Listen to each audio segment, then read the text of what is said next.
There's danger around this peninsula, and it's not just North Korea that's to blame. The supposedly ironclad alliance between South Korea and the US continues to unravel. The latest development comes after a renewed threat that the US may cut the number of its troops in Korea from 28,500 amid a drawn-out stalemate over military cost sharing.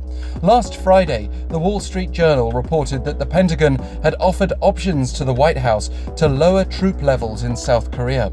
And we should take the possibility seriously.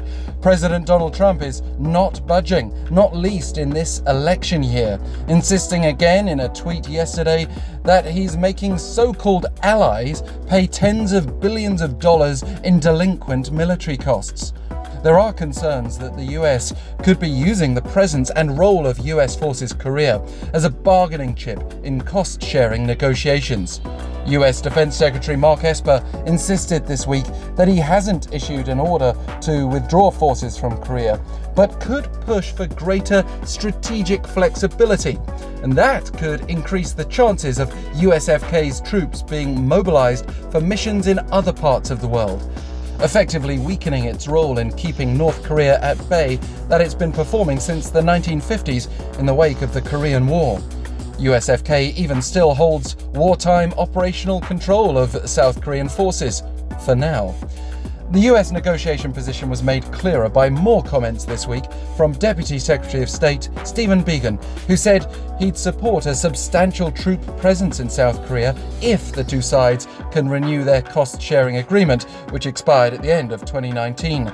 The US has rejected South Korea's offer of a 13% increase in its contribution, reportedly holding out for 50% more than what Seoul paid last year. Such is their stalemate that even the US decision to furlough thousands of Korean USFK personnel in April didn't lead to a breakthrough, and Trump's order last month to cut forces in Germany has further sharpened the mood. Considering the close language they normally use, we should be alarmed by Biegun's admission that they need to rejuvenate the alliance. A Pentagon spokesperson also noted the benefits of more US military unpredictability through strategic flexibility, but that still relies on friendly allies, and Washington appears to be gambling not only with South Korean interests, but also its own values in a growing standoff with China.